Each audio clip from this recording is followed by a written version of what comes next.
querido Dr. Roberto Navarro. Seja bem-vindo. Eu que agradeço. Ai, que coisa boa poder recebê-lo nesse meu primeiro dia. Eu que agradeço. A minha equipe é demais, olha, foi escolhida a dedo, porque, vamos combinar, não foi, Lizinha? Vocês pensaram muito em mim. Eu sei disso, porque elas sabem que eu tenho um carinho muito grande pelo doutor e, mais ainda, por esse tema, que eu acho que tem muita gente passando por isso. E não só passando pelo momento de amamentação por um período pós-parto, mas tem muitas mulheres que estão pretendendo engravidar e as dúvidas devem ser pensadas e tiradas durante o período da gravidez. Não dá para pensar na amamentação e no pós-parto só depois que nasce. Não é verdade, doutor? Verdade. Por que você acha que hoje as mulheres acabam tendo muitas dúvidas nesse período pós-parto? O que muda do pós-parto, né, da gestação para o pós-parto, depois que o neném nasce, quando a gente fala de alimentação? Entendi. O ideal é você já pensar para uma amamentação saudável, a sua gestação também já deve ser saudável, a sua alimentação já deve ser melhorada já durante a gestação, porque você vai preparar o teu organismo para um momento importante, né? Não só gerar o bebê, como depois alimentá-lo. Né? E sim, a alimentação pós-parto exige alguns cuidados específicos. Né? Tá. O erro talvez seja de algumas pessoas imaginarem que tem que comer o dobro do que se come, como se acha na gestação. Vamos comer por 2 para poder ter um filho saudável.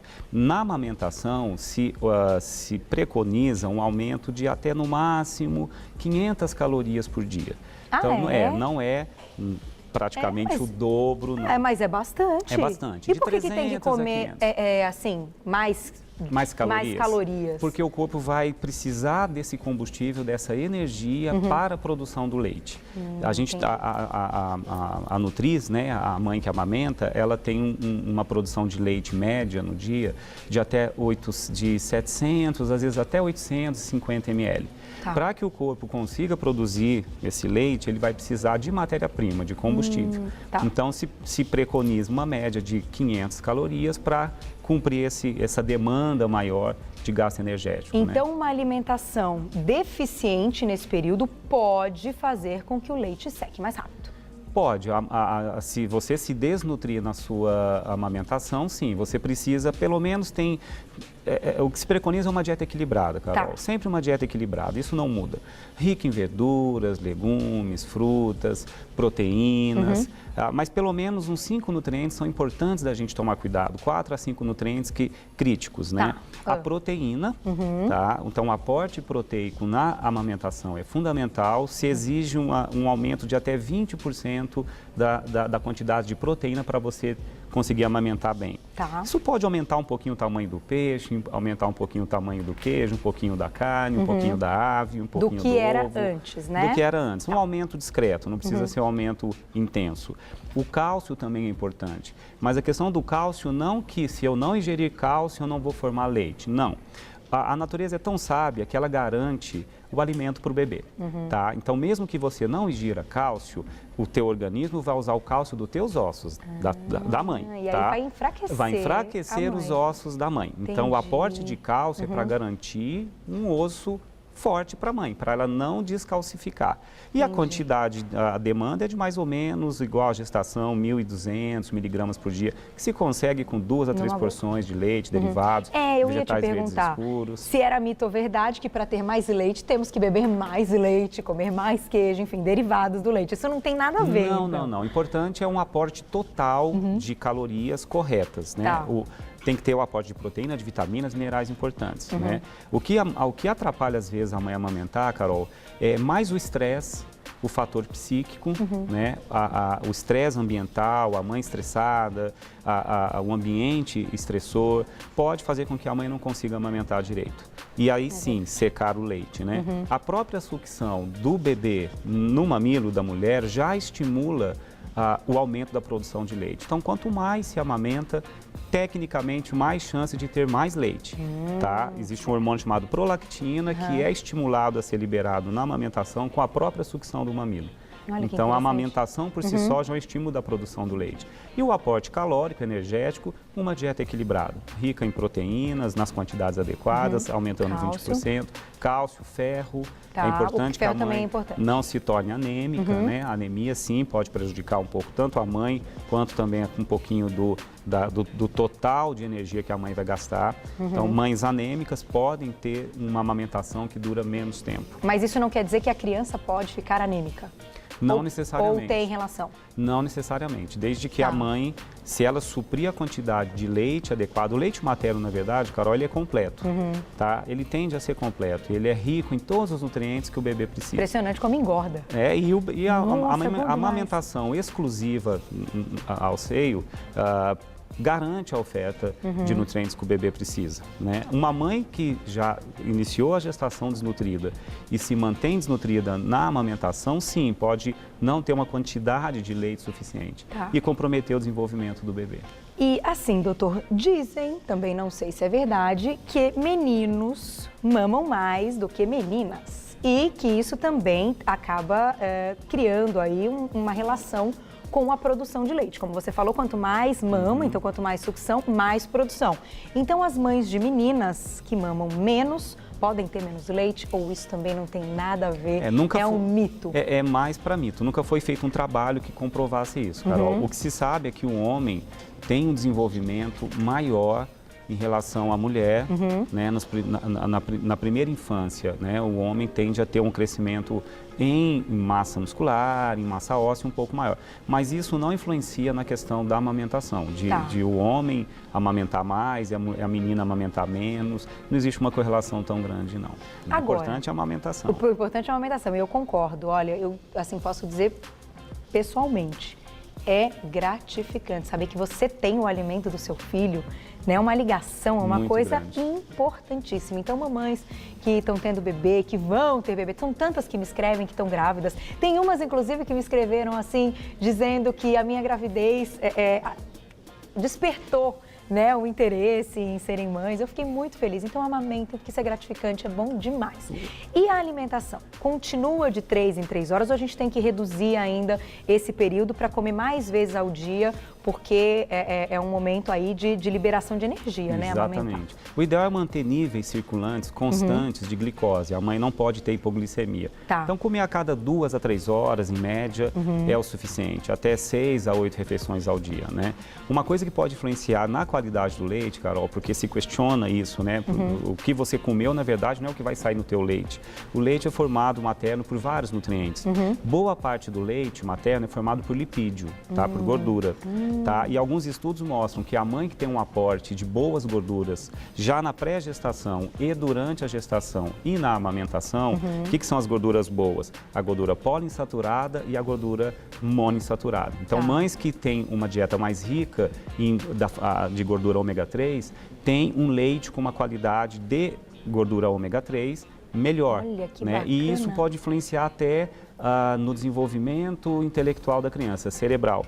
Então, uma dieta caprichada em boas gorduras, num volume total que não ultrapasse as calorias que a mãe precisa, é saudável. Você pode influenciar diretamente no teor de gordura boa do leite. Olha, isso é que bacana, comprovado. isso eu não sabia. Sim, isso pode influenciar, sim. Porque o leite ele tem 3 fases. Isso é verdade. Ele tem uma fase líquida, que mata a sede da criança, uma fase mais proteica e depois a fase de gordura. Por isso a gente tem que esperar esvaziar, né, uma mama para a gente ir para outra mama. Isso. E isso também tem relação com o que a gente come. Existe leite que não tem essas 3 fases? Não, é impossível. Não. Geralmente, o que pode influenciar, às vezes, é o problema da mama. Então, mães que têm um mamilo que facilmente fica machucado com a sucção, começa a ter desconforto, dor, existem inflamações também da mama na amamentação e isso pode influenciar um pouquinho, não a qualidade, mas a quantidade que a mãe vai permitir que o bebê consiga sugar. Mas todo o leite de uma mãe bem nutrida tem características similares. Todos os nutrientes teoricamente importantes estão aí. O que a mãe precisa é dar esse aporte para que ela se nutra, né? E que o bebê também, mas a nutrição da mãe também é importante. E é importante continuar, porque durante a gravidez é recomendado o uso de vitaminas, né? Fazer um complemento de vitaminas. pós-parto também. Também. Se recomenda estender aquela suplementação que o seu obstetra te deu, daqueles polivitamínicos. Existem umas até específicas para a fase de amamentação, mas geralmente é parecido com o da gestação. Se recomenda a complementação, sim. Né, porque garante uma oferta independente do alimento, né? É mais interessante. E a água, doutor Roberto? Falam que a água é simplesmente tudo no período pós-parto. Que a mulher, além de dar sede, amamentar, mas que tem que beber muita água. Tem que se hidratar muito bem, porque a hidratação também faz com que o leite seja produzido numa quantidade adequada. Tá. Boa parte também do leite é água, né? Nutrientes e água. Tem que se hidratar de 30 a 50 ml por quilo de peso da mãe. Então, isso dá uma média de até 3 litros para uma mãe aí, de até 60 quilos. E beber um pouco em todas as mamadas. Não deixar uma hora só do dia, vou então beber os 3 litros de uma vez. E um mito que precisa ser eliminado, Carol, é que a mãe que toma água durante a amamentação, o bebê engasga. Não, isso é verdade, mito. Já ouvi isso já também. Ouviu falar, né? Tem umas muito boas. Tem umas coisas estranhas. Também, se o bebê arrota no peito também pode... Vai empedrar o leite. Vai empedrar o leite também é mito, né? Não, é mito. Que tomar cerveja preta aumenta a produção do leite. É mito? Não, é mito. O álcool é formalmente contraindicado, não é interessante. Uma dose, a cerveja tem uma quantidade de álcool não é tão baixa assim, então não se recomenda não, isso é mais mito. Aumentar a ingesta de milho. Porque eu acho que é uma desculpinha de quem quer beber a cervejinha. Então eu vou beber a preta, porque aumenta então a quantidade de leite. Mentira! Não tem estudos de grande porte. Eu acho que tem relatos de casos, mas são casos isolados, onde a gente não pode afirmar que foi a cerveja preta que aumentou. Mas não se recomenda o álcool na amamentação não, Carol. O que me foi permitido, eu gosto de contar, eu não tenho... Vocês sabem, né? Que eu conto mesmo.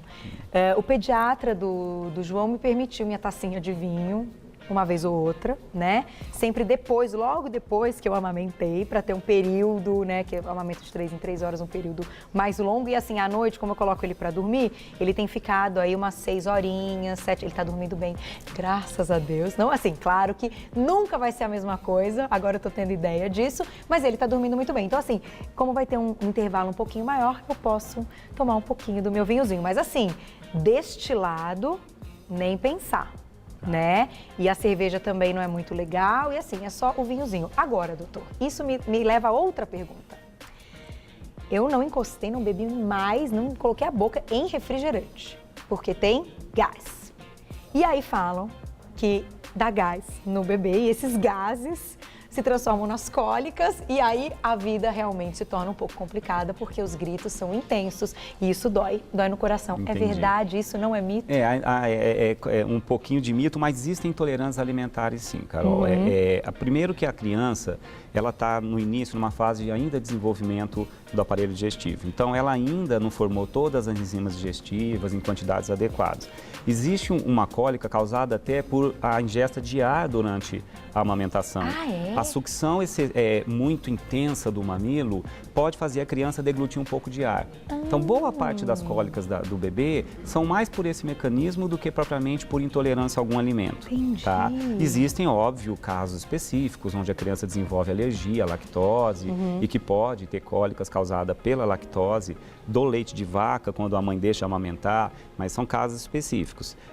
O que tem de correlação com o leite fazer com que a criança tenha algum problema. Alguns relatos de casos de mães que têm intolerância a alguns tipos de alimentos ricos em enxofre, que a gente chama de compostos enxofrados, feijões, couve, brócolis, batata doce, isso poderia causar cólica na criança. Na verdade, o que se precisa observar, Carol? É mais a mãe que tem que observar do que propriamente ficar preocupado só com o alimento. Se você percebe que um determinado alimento mexeu com a qualidade da criança de vida, por exemplo, eu tomo muito café e observo que meu bebê é agitado. Tá? Então pode ser que ela esteja passando um pouco desse excesso de cafeína para o leite. É uma hipótese. Se você diminui ou retira e a criança melhora, essa é a observação que é necessária. Se você acha que tem algum alimento que quando você ingere a criança chora mais depois que amamenta, tem mais cólica, observe qual é esse alimento. Entendi, mas isso é imediato, é já do leite, assim, tomei o meu café da manhã, esse leite, essa mamada logo após o café da manhã, já pode estar com um pouco mais de cafeína? Talvez não nessa... Leva um tempinho. É o que se faz como rotina, é o que vai circulando no teu sangue em cada refeição, então é uma soma. Entendi. Né? Mas provavelmente o padrão alimentar da mãe influencia Se caso a mãe tenha alguma intolerância a algum alimento, isso também pode acontecer com a criança. A mãe que é alérgica a leite, será que meu filho pode ser? Então, pode. se tiver histórico familiar de alergias da mãe, né, dos pais ou dos irmãos, então a chance da criança ter alguma intolerância alimentar é maior, mas não que vá ter. Tá? Não quer dizer que ela seja obrigada a ter. Então, é mais um exercício de observação. O que eu faço que eu percebo que o meu bebê modifica? Por exemplo, não só na refeição anterior, no que faz no dia todo. No que faz no dia todo. Alimentos mais ácidos, frutas mais ácidas, podem deixar o cocôzinho do bebê mais ácido e aí ele vai ficar mais assadinho e aí vai virar um ciclo, uma bolinha de neve, ou não? Isso também não tem nada a ver? Também não conseguiu se provar. As hipóteses são muitas, Carol, mas na verdade tudo que você ingere, cada nutriente que você ingere, cada alimento, ele é quebrado, digerido e vira micropartículas, viram vitaminas, aminoácidos, minerais, ácidos graxos, gorduras, glicose, e o corpo humano vai reconstituir, pegar cada um desses nutrientes e fazer a composição do leite. Então não quer dizer que a laranja que você ingeriu vai sair uma laranja lá no... Né, vai sair a laranja ali no mamilo. Então é mais um mito, mas intolerância alimentar existe, isso tem que ficar atenta. As intolerâncias alimentares são mais frequentes. Com a mudança do comportamento do bebê. Choro muito intenso, agitação, recusa da mamada, a criança que também regurgita muito. Então pode ser uma intolerância alimentar, um não ganho de peso esperado. E os grupos que mais causam intolerância alimentar, não propriamente tem que ter, mas os grupos maiores, leite, trigo, frutos do mar, peixes, amendoins, nozes e frutas cítricas, são talvez os mais envolvidos, mas não necessariamente a criança tem que ter porque são intolerantes na maioria das pessoas. Isso tem que ser uma observação, inclusive conversar com o pediatra, né? Que é importante, que também né? lhe ajuda a observar melhor. A verdade, doutor Roberto, é que a alimentação no pós-parto muda muito do período da gravidez, porque pensando que a criança pode desenvolver esse tipo de alergia, a gente já deixa de comer. Sabe aquela história? Entendi. Ai, meu Deus, não vou pagar para ver, porque vai que acontece. Não é verdade? Isso pode acontecer e aí a gente acaba restringindo uma série de nutrientes importantes. Então, por isso que é bom o nosso papo de hoje. Sim, não se deve fazer dietas restritivas na amamentação. A dieta restritiva é quando você elimina muitos alimentos e diminui muito o valor calórico. Isso sim pode fazer você diminuir a quantidade de leite que você produz. Não se recomenda dietas restritivas, tem que se ingerir pelo menos, no mínimo, 1.800 calorias, no mínimo. Isso eu estou generalizando, eu não sei o peso atual de uma gestante que está escutando, de uma mãe que está amamentando. Mas não se faz dietas abaixo de 1.800 calorias numa amamentação. A hidratação é muito importante, se hidrate bem, faça uma dieta variada, ingira proteínas, carnes, leite, ovos, frutas, verduras, legumes, cereais integrais. É uma dieta equilibrada que conta. Não se deve fazer restrições excessivas. O risco é muito maior. As intolerâncias e alergias alimentares, Carol, são exceções. Perfeito. Não são regras. Isso, quando ocorre, é uma exceção. É verdade. E o pediatra está ali também monitorando se a criança não está desenvolvendo bem, se ela está chorando muito. Existem patologias, existem doenças também, que uma criança que chora muito também tem que ser descartada. E que a gente consegue identificar também, não precisa se assustar com isso. Não. É mais simples do que se imagina. Há controvérsias. O primeiro filho, Carol, é mais estranho, Todo né? Mais mundo difícil. diz isso. É tudo novo, né? Não, depois é tranquilo. Minha mãe teve 5, criou beleza, todos muito bem. Aliás, mãe, um beijo pelo Dia das Mães de ontem. É verdade. Eu vou deixar meu recadinho pro final do programa. Meu pai, vocês estão aí nos vendo, são fãs do seu programa. Um beijo. Nilo Feliz e Dia Dalva, das Mães. beijo pra vocês. E hoje é dia de Maria, então hoje continua sendo o Dia das Mães. É verdade. Eu vou dar um recadinho, aliás, um recado importantíssimo. Já volto pra gente falar de perda de peso pós-parto.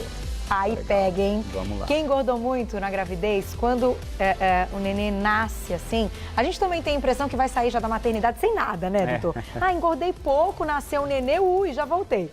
E não é bem assim. Não é bem assim. Demora um pouquinho, a barriga ficou com gases e tudo mais. E a gente, né, tem um processo, tem que ter um pouquinho de paciência. Mas perder peso, voltar o corpo, e não só voltar ao corpo, mas voltar ao peso, é uma preocupação de todas as mulheres. Então a gente vai falar sobre isso daqui a pouquinho, o que a gente pode fazer para continuar perdendo peso, porém comendo direitinho para continuar amamentando. E vamos falar de atividade física. Tá legal. Porque também muda muito no pós-parto. Tá, Perda de peso no pós-parto. Vamos lá. É mais fácil ou é mais difícil?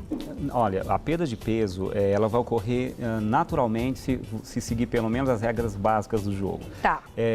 O fato só de sair o bebê, né, de você dar à luz depois com a expulsão da placenta, só aí vão pelo menos uns 8 quilos, média, né? Você já sai da maternidade com pelo menos uns 8 quilos a menos. Depois você vai desinchar um pouco da retenção de líquido causada na gestação, então você acaba também diminuindo o peso. O que se espera é uma diminuição de 600 a 800 gramas mês, naturalmente pós o parto. Então, a diminuição do peso, ela vai ocorrer. Ela só não vai ocorrer, Carol, para a mãe que não está seguindo a regra do jogo, que está comendo mais do que deve e ainda continua sedentária. A própria amamentação em si já é um estímulo para a perda de peso, porque o corpo gasta energia para produzir o leite. A gente falou aqui, pelo menos 500 calorias você gasta pelo fato de estar amamentando, 500 calorias. Isso dá uma refeição praticamente completa. Então, o fato de amamentar é como se estivesse fazendo uma dieta, cortando uma refeição. Não para cortar a refeição, não estou dizendo isso, estou dizendo que equivaleria. Tá? Então, a amamentação só para produzir. Só para produzir o leite. Então, a amamentação, a mãe que amamenta emagrece com mais facilidade. Tá? Uma perda de peso, a perda de peso pós-parto, cara, ela não tem que ser rápida. Talvez por uma exigência da mulher moderna, exigência de quem trabalha com a imagem, se deva ter uma pressa maior em emagrecer. Mas não é necessariamente a rapidez que interessa, é a perda de peso qualitativa. Emagrecer naturalmente pós-parto de maneira saudável, ingerindo uma alimentação equilibrada, isso te garante a perda de peso. Então, assim, ingerir muita gordura, essas 500 calorias para produzir o leite vão parecer zero. Tranquilamente, você consegue isso sem muito esforço, Carol. Quer dizer, imagine aí mais ou menos 2.000. As dietas convencionais para perder peso chegam a 1.200 calorias. A mãe que amamenta, ela pode ingerir entre 1.800 até 2.200 calorias e ainda perder peso. Olha que bacana. Então, a perda de peso dificilmente não vai ocorrer. Né? A atividade física também ajuda. Isso que eu ia te perguntar. Por quê? Chegou o momento, né? Fui ao pediatra, fui à minha obstetra. E aí, eu corri antes da gravidez. Tenho paixão por correr, acho correr uma delícia. Só que aí o pediatra me alertou para algo importante. Falou, olha, cara, você vai gastar calorias correndo e pode ser que você produza menos leite. Porque gastar muita energia na atividade física pode diminuir, então, essa outra energia, que é a mesma energia do seu corpo, para a produção de algo importante, que é o leite, que vai gerar aí, enfim, que precisa de muita energia e tudo mais. Fiquei na dúvida, não voltei a correr, não vou voltar a correr tão cedo, porque eu não quero pagar para ver, não quero arriscar. Então, isso é verdade? Até que ponto a gente pode praticar uma atividade física sem o medo de secar o leite? A atividade física lúdica, né, aquela que seja prazerosa, que te movimente um pouco e que não exija um esforço exagerado. Porque é uma conta meio matemática mesmo, Carol, assim, o quanto você ingere e o quanto você gasta. Se esse saldo for negativo, você não vai ter combustível para produzir leite em quantidade adequada. Então, se recomenda no primeiro mês um pouco de respaldo, né? De resguardo. Não quer dizer que você não possa fazer uma pequena caminhada, que não possa dar uma volta no quarteirão, que não possa ir no parque caminhar em volta do lago, não é isso. A atividade física extenuante é aquela onde você ultrapassa a sua capacidade física. Então, um atleta que queira voltar a treinar não é interessante. Aliás, a diminuição da produção do leite ocorre muito mais pelo estresse psíquico e pelo excesso de atividade física. Então, mães que começam a fazer uma atividade física muito intensa pós-parto podem ter uma diminuição da produção do leite e, às vezes, secar o leite muito antecipadamente.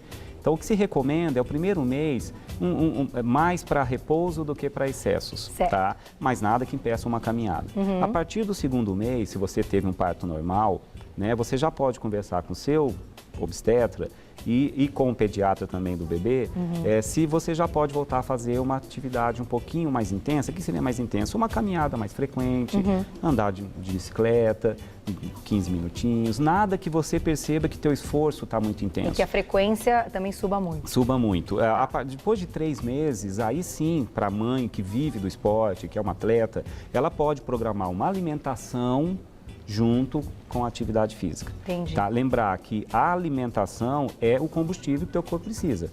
Se você faz uma atividade física um pouquinho mais intensa, mas se alimenta de maneira adequada, com orientação de um profissional, dificilmente você vai ter um grande problema. Tá. Agora, o excesso de atividade física, sim, Carol, não é interessante. Esse excesso tem que conversar individualmente com cada paciente para saber o que ela faz.